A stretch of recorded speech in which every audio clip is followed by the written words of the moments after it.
개인적인 사정에 의해서 잠깐 영상을 다시 좀 잘랐습니다. 제가 아직 영상 편집 기술이 없어가지고 아마 지금 영상이 두 번째 별도로 올라가게 될 것 같은데요. 그렇습니다. 이제 이어서 말씀드리면 이 적법 요건에 대해서 우리가 이런 식으로 지금 공부하고 있다 보면 사실 이 다음 영상 두 가지 정도를 더 공부하시면 이제 이 행정소송법에서 말하는 이 적법 요건 이 부분에 대해서 어느 정도 공부가 이제 헷갈리는 개념들은 이제 다 공부가 되신 겁니다.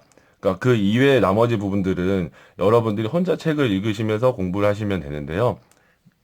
우선 행정법을 처음서부터 끝까지 자세하게 공부를 해가지고 공부를 하기가 쉽지는 않습니다. 그 체계 잡기가 너무 현학적인 단어들이 많아서 느낌이 안 와닿다 보니까 사례집 위주로, 그러니까 사실관계를 읽어가시면서 좀 더 구체적인 사실관계에 따라서 공부를 하시면 도움이 될 것 같고요. 여러분들의 능력이라면 충분히 그 이외에는 사실은 학원 강의나 이런 거에 기대지 않고, 그러니까 사례집을 읽으셔야 됩니다. 사례집을 혼자서 읽어서 행정법에 대해서 어느 정도 감을 가지고 그 다음에 강의를 듣든 학교 강의를 듣든 이렇게 해서 나머지 살을 붙이셔야 되는 건데요. 이제 가장 이제 이해하기 힘들다고 생각하는 이 행정소송의 대상적격 부분을 말씀드리겠습니다. 이제 행정소송법에서 이제 제19조에 이제 규정을 하고 있고요. 그 19조에 보면 처분 등이라는 단어를 쓰면서 이것이 행정소송의 대상적격이다 라고 이제 규정을 하고 있습니다. 그러면 그 처분 등이라는 개념은 행정소송법 제2조 1항 1호에 가시면 그 처분 등이라는 개념에 대해서 정의를 내리고 있는 규정이 있습니다. 그리고 그 정의 내리고 있는 규정에 대해 그 문구에 더해서 사실은 뭐 여러 학자님들마다 처분 개념을 여러 가지 사용하시지만 저는 이제 그 여러 가지 정의를 보고서 제가 답안지에 쓰고자 해서 외웠었던 단어는 자, 기능적 의미의 행정청이 국민의 권리 의무를 직접적으로 규율하는 공법상 행위라는 단어로 저는 이걸 정리했고 답안지에 항상 이 단어를 사용했었습니다. 그러니까 여러분들도 행정법을 시험을 친다면 이 처분 개념을 답안지에 적어야 되는 경우가 거의 상당히 많기 때문에 그러니까 항상 이 처분 등의 개념에 대해서는 여러분들이 답안지에 쓸 멘트를 준비하시는 게 좋고요. 자, 지금 보시다시피 지금 제가 옆에다가 써놓은 이 숫자가 보이시는지 모르겠습니다. 이게 결과적으로 지금 제가 참고하고 있었던 쩌- 예, 정선균 박사님의 행정법 엑기스 제8판에 있는 기준의 이제 페이지 숫자입니다.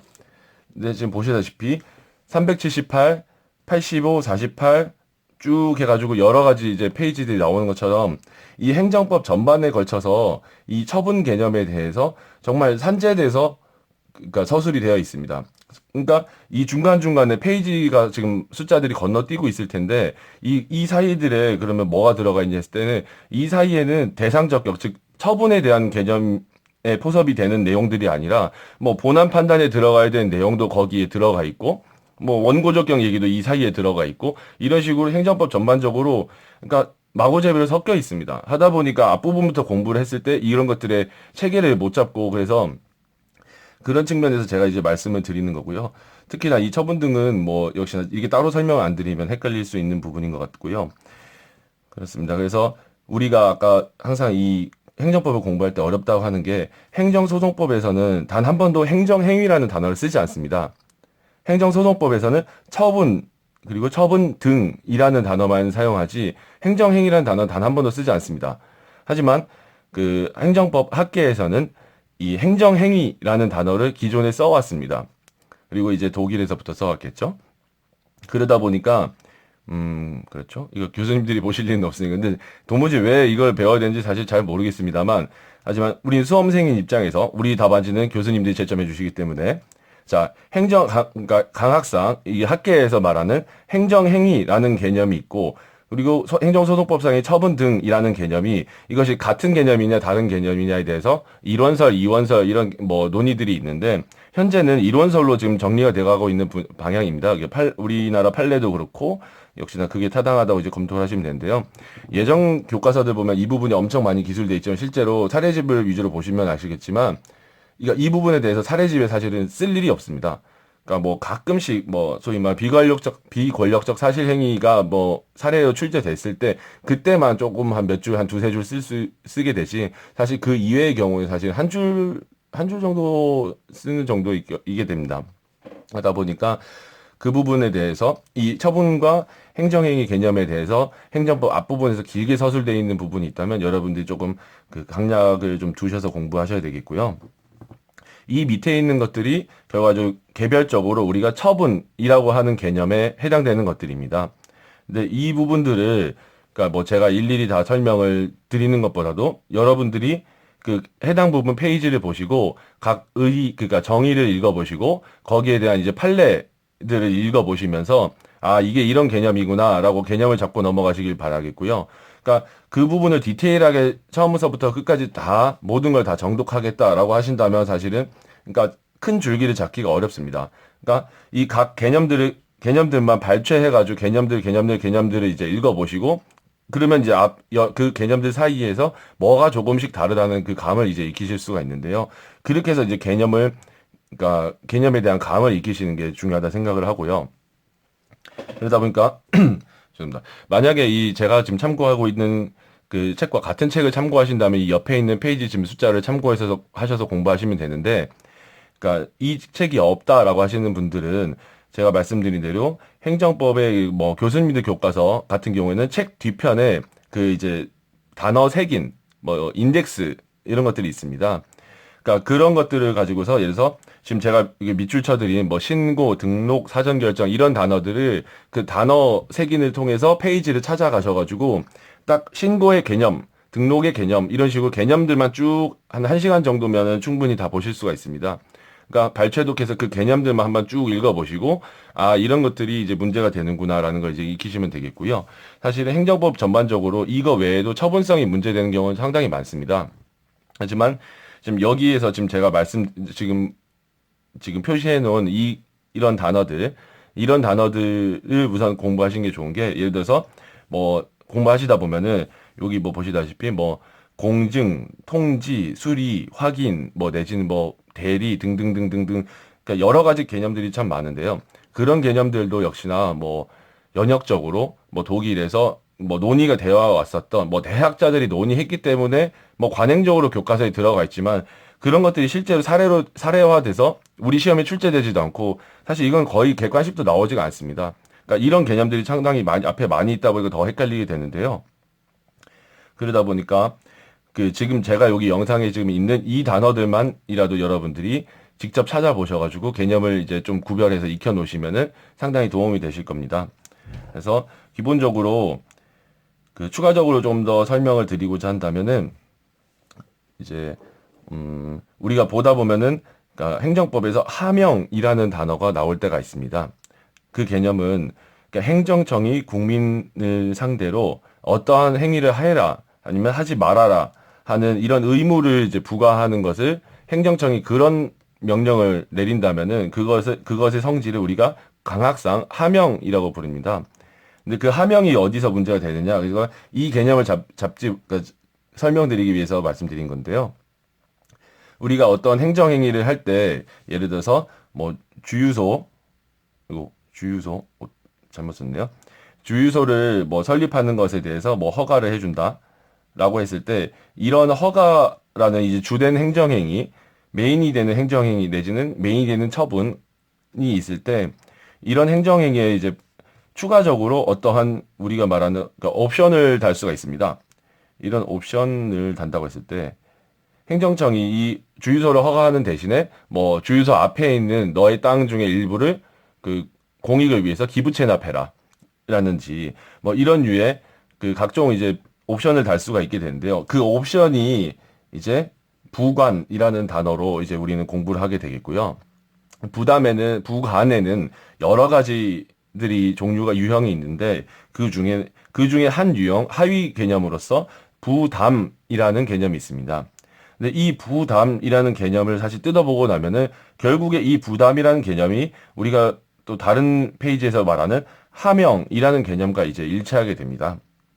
즉, 그러니까 우리가 행정법이 어렵다 생각하는 게 부관, 부담, 하명 뭐 이런 개념들이 뭐 앞에 페이지에서 한참 나왔다 한 50페이지 뒤에서 다시 나오고 이러다 보니까 이게 연결되는 고리를 못 찾아서 사실은 엄청나게 지금 헤매게 됐는데요.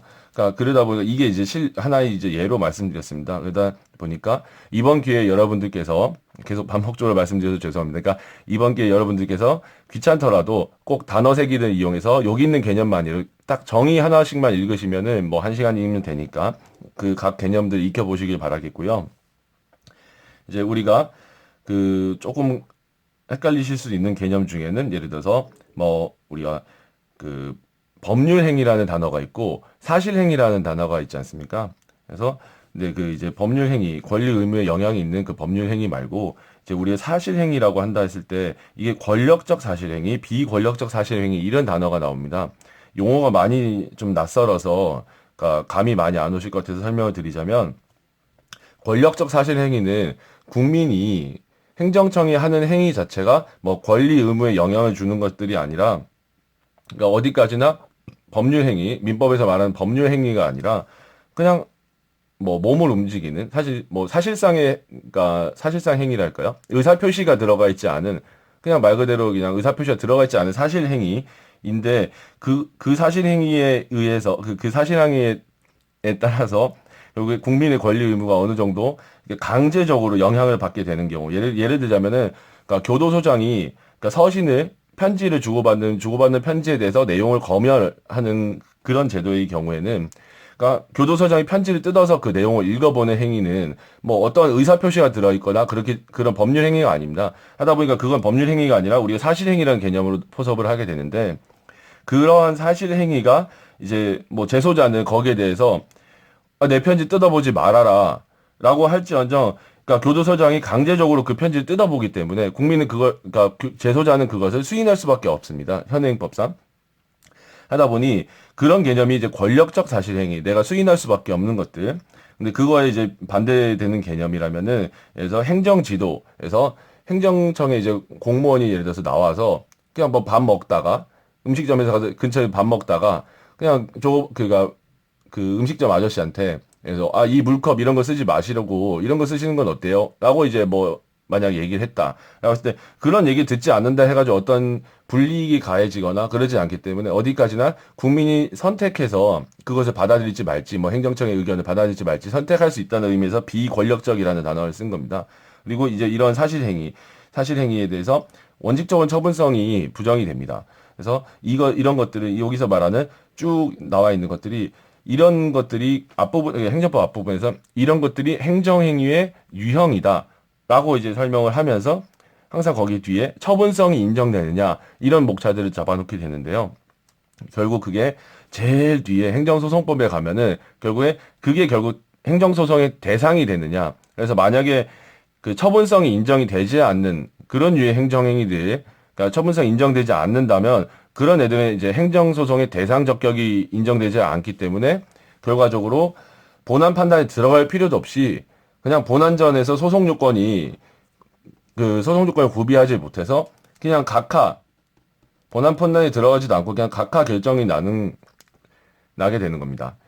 그렇기 때문에 우리가 이제 행정소송의 대상 적격에 대해서 이번 시간에 이제 큰 틀을 제가 이제 말씀을 드렸고 여러분들께서 이제 각 개념들을 찾아보셔서 다른 개념들도 찾아보시면 좋지만 제가 보기엔 여기 지금 영상에 있는 딱 그 개념만 찾아보시면서 이 대상 적격에 대해서 감을 익혀보시길 바라겠고요.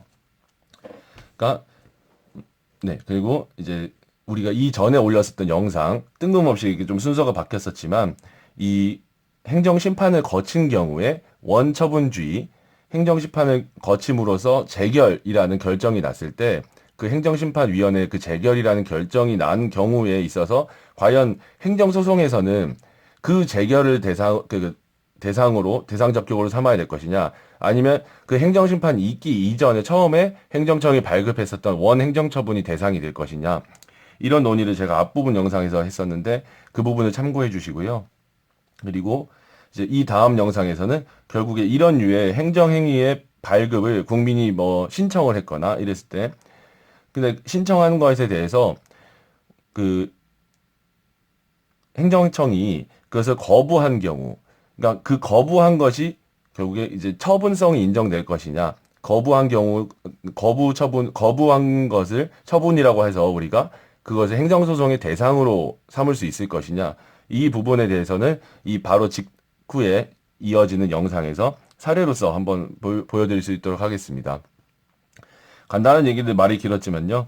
지금 이제 워낙에 이제 대상적격 부분이 워낙 행정법에서는 개념 체계를 잡기에 제일 중요한 개념이 한 것이고, 그리고 이제 뭐 이 제가 보고 있는 참고서 기준으로도 한 20페이지 넘게 이제 판례들만 쭉 나열되어 있는 부분이 있습니다. 근데 여러분들도 그러니까 그 행정법에서 이 처분의 개념을 이제 익히신다면은 이런 판례들을 결국에는 그러니까 읽어 보시면서 그러니까 처분의 개념을 이제 구체적으로 이제 익히시게 될 텐데요. 그러니까 예를 들자면 지금 뭐 페이지에 보시면은 뭐 이렇게 판례들이 쭉 이렇게 나열이 되어 있습니다. 뭐 다음 페이지도 상당히 이제 공부하기 쉽게끔 이렇게 쭉 나열이 되어 있는데요. 이런 판례들을 사실은 결국 이렇게 외워야 됩니다. 그냥 결국에 이게 결국에서 이 일에서 판례가 처분성을 인정했느냐 안 했느냐, 그게 이제 결론을 외워야 되고, 그리고 우리가 행정법 객관식을 풀 때도 결국에는 그 처분성 인정되느냐 안 되느냐, 이 문제들이 항상 한 해도 한 두세 문제씩 출제가 되고 있고, 실제로 그런 것들이 사례에서도 이런 것들이 하나하나가 이제 사례로 문제화 됐을 때 판례가 이미 이걸 행정 처분성을 인정을 했는데도 불구하고 우리는 이건 행정 처분이 아니다, 이거는 행정행위 즉 처분성이 인정되지 않는다, 그래서 이건 각하다, 뭐 이런 식으로 나가버린 경우에 사실 사례 문제 전혀 배점을 받을 수가 없게 되겠죠. 하다 보니까 우선 기본적으로 여기 나와 있는 그러니까 행정법상 개념을 좀 익혀보시고, 추후에 이제 혼자 공부하실 때 객관식 문제를 통해서 이제 판례가 결국 처분성을 인정했는지 안 했는지 이런 것들까지 추가적으로 공부하시면 좋을 것 같습니다. 우선 이번 영상은 여기서 마치고요. 다음 영상 이 거부 처분의 그 대상 적격에 대해서 영상을 찍겠습니다.